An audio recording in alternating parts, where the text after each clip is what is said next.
आपण अत्यंत महत्त्वपूर्ण 2 अपडेट पाहतो. हा व्हिडिओ आपण शेवटपर्यंत पाहा. मोठी बातमी, अंशकालीन निर्देशकांच्या मानधनात वाढ, तसेच शासनाचा निधीसुद्धा मंजूर झालेला आहे. शासन निर्णय निर्गमित. शासन निर्णय आपण पाहणार आहोत. शाळा सिद्धी कार्यक्रमांतर्गत 2024-25 साली शाळांची मूल्यांकन प्रक्रिया सुरू. महत्त्वपूर्ण आयुक्ताचे पत्र निर्गमित. नमस्कार मित्रांनो, चॅनलमध्ये आपले सहर्ष स्वागत आहे. तत्पूर्वी आपण नवीन असाल चॅनल आता सबस्क्राईब करा, समोरील बेल आयकॉनला क्लिक करा. निश्चितच नवनवीन अपडेट अखिल तांबुलसर क्लासेस चॅनलमार्फत सतत आपल्याला पाहायला मिळतील. पाहूया सविस्तर. राज्यातील स्थानिक स्वराज्य संस्थांच्या उच्च प्राथमिक शाळांमध्ये अंशकालीन निर्देशकांचा पार्ट टाईम इन्स्ट्रक्टर्स मानधन देण्यासाठी महाराष्ट्र शासनाने 30 कोटी रुपयाचा निधी वितरित करण्यास मंजुरी दिली आहे. शालेय शिक्षण व क्रीडा विभागाने याबाबत शासन निर्णय जारी केला असून हा निधी जून 2025 पासूनच्या मानधनासाठी वापरला जाणार आहे. शासन निर्णयाचे महत्त्वाचे मुद्दे. निधी मंजुरी. 2025-26 या शैक्षणिक वर्षासाठी 30 कोटी रुपये इतका निधी मंजूर करून शिक्षण संचालक प्राथमिक पुणे यांच्याकडे सुपूर्द करण्यात आला आहे. निधीचे स्रोत.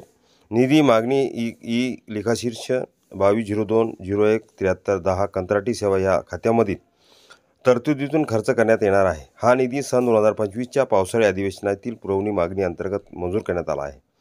मानधन दर. प्रत्येक अंशकालीन निर्देशकाला 48 तासाकरिता 12,000 रुपये मासिक मानधन मिळणार. 48 तासिकापेक्षा जास्त काम केल्यास 200 रुपये प्रति तासिका दराने कमाल 18,000 रुपये मानधन देता येईल. कमी तासिका पूर्ण झाल्यास 250 रुपये प्रति तासिका ह्या दराने मानधन देण्याची तरतूद आहे. निधीचा उपयोग. मंजूर निधी फक्त अंशकालीन निर्देशकांच्या मानधनासाठीच वापरण्यात यावा. मानधनाची रक्कम संबंधित निर्देशकांच्या बँक खात्यात थेट जमा केली जाणार आहे. खर्चाचा तपशील शिक्षण संचालकांनी शासनास सादर करावा. प्रशासनिक जबाबदारी. निधीचे वितरण आणि परिगणना हे कार्य शिक्षण संचालक प्राथमिक पुणे यांच्यामार्फत जिल्हा परिषद व महानगरपालिकाकडे दिले जाणार आहे. कोणतीही अनियमितता होऊ नये याची जबाबदारी शिक्षण संचालकावर राहील. शिल्लक निधी व उपयोगिता अहवाल. मानधन अदा झाल्यानंतर निधी शिल्लक राहिल्यास त्याबाबत शासनाला अहवाल सादर करावा लागेल. उपयुक्तता प्रमाणपत्र 1 महिन्याच्या आत शासनाकडे सादर करण्याचे निर्देश दिले आहेत.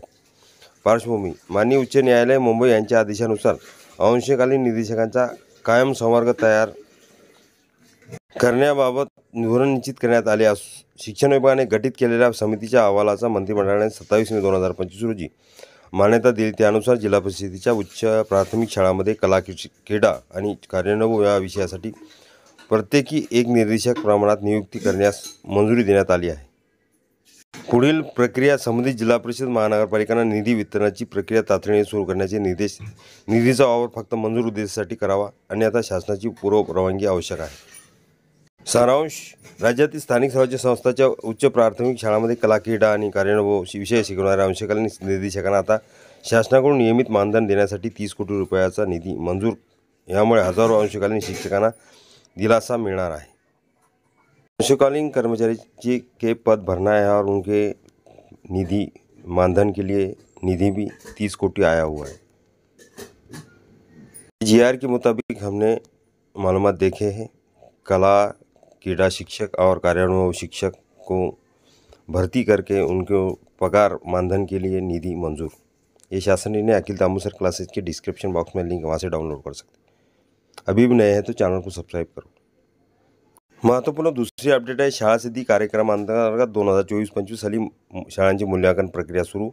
17 ऑक्टोबर 2025 शिक्षण आयुक्त पुणे यांचा पत्र निर्गमित आहे. त्यानुसार कार्यवाही होणार. महाराष्ट्र शासनाच्या शालेय शिक्षण व क्रीडा विभागाने शाळा सिद्धी कार्यक्रमांतर्गत 2025 संदर्भात महत्त्वाचे परिपत्रक जारी केले आहे. या कार्यक्रमांतर्गत राज्यातील सर्व प्राथमिक, माध्यमिक, उच्च माध्यमिक शाळांची गुणवत्ता तपासणी आणि मूल्यांकन प्रक्रिया हाती घेण्यात येणार आहे. या कार्यक्रमाचा उद्देश म्हणजे शैक्षणिक संस्थांची एकूण गुणवत्ता, अध्यापन प्रक्रिया, शैक्षणिक निकाल, विद्यार्थी सहभाग, पायाभूत सुविधा आणि प्रशासन यांचा सर्वांगीण आढावा घेऊन शाळांची शैक्षणिक सिद्धता निश्चित करणे हा आहे. महत्त्वाचे मुद्दे. राष्ट्रीय शैक्षणिक संशोधन प्रशिक्षण परिषद NCERT आणि राज्य शैक्षणिक संशोधन प्रशिक्षण परिषद SCERT त्यांच्यात मार्गदर्शक तत्वानुसार शाळा सिद्धी कार्यक्रमाची अंमलबजावणी करण्यात येत आहे. शैक्षणिक वर्ष 2024-25 साठी राज्यातील सर्व जिल्ह्यांमध्ये शाळा मूल्यांकन प्रक्रिया पूर्ण करण्याचे निर्देश दिले आहेत. 18 ऑगस्ट 2025 पर्यंत शाळांनी आपला डेटा आणि मूल्यांकन संबंधित माहिती पोर्टलवर अपलोड करणे अनिवार्य आहे. ह्या कार्यक्रमाचा उद्देश ISO मानकांसाठी गुणवत्ता प्रणाली निर्माण करणे असून खर्चिक ISO प्रक्रियेचा ऐवजी शासन चलित स्वयंमूल्यांकन प्रणाली निर्माण करण्यात येत आहे. शाळा सिद्धी या प्रक्रियेअंतर्गत शाळा स्वतःचे मूल्यांकन करतील, तसेच बाह्य मूल्यांकन समिती तपासणी करेल. या मूल्यांकनावर आधारित शाळांनी सर्टिफिकेशन प्रदान करण्यात येईल. अंमलबजावणीसाठी नियोजन. जिल्हा शिक्षणाधिकारी, गट शिक्षणाधिकारी, ब्लॉक स्तरावरील अधिकारी यांनी या उपक्रमाची अंमलबजावणी काटेकोरपणे करावी. ऑनलाईन पोर्टल edu.com.mah.government.in यावरून शाळांनी सर्व माहिती भरण्याचे आदेश दिले आहेत. SSC स्कूल सेल्फ एज्युकेशन आणि एक्सटर्नल इव्हॅल्युएशन ह्या 2 टप्प्यात ही प्रक्रिया पूर्ण केली जाणार आहे. शाळांना मार्गदर्शन. शाळांनी शाळासिद्धी मार्गदर्शक पुस्तिकाचा अभ्यास करून त्यानुसार सर्व घटकावर आधारित अहवाल तयार करणे आवश्यक आहे. शिक्षक, मुख्याध्यापक यांनी शैक्षणिक कर्मचारी यांचा सक्रिय सहभाग या कार्यक्रमाअंतर्गत अत्यावश्यक मानला जात आहे. सारांश. शाळासिद्धी 2025 हा कार्यक्रम राज्यातील शिक्षण व्यवस्थेला अधिक गुणवत्तापूर्ण बनवण्यासाठी महत्त्वाचा टप्पा ठरणार आहे. प्रत्येक शाळेला स्वतःचे शैक्षणिक मापदंड सिद्ध करून गुणवत्ता प्रमाणपत्र प्राप्त करण्याची ही संधी उपलब्ध होणार आहे. अजूनही चॅनलवर नवीन असाल, चॅनलचं बटन सबस्क्राईब करा, समोरील बेल आयकॉनला क्लिक करा. असे नवनवीन अपडेट आपल्यापर्यंत सहज पोहोचतील.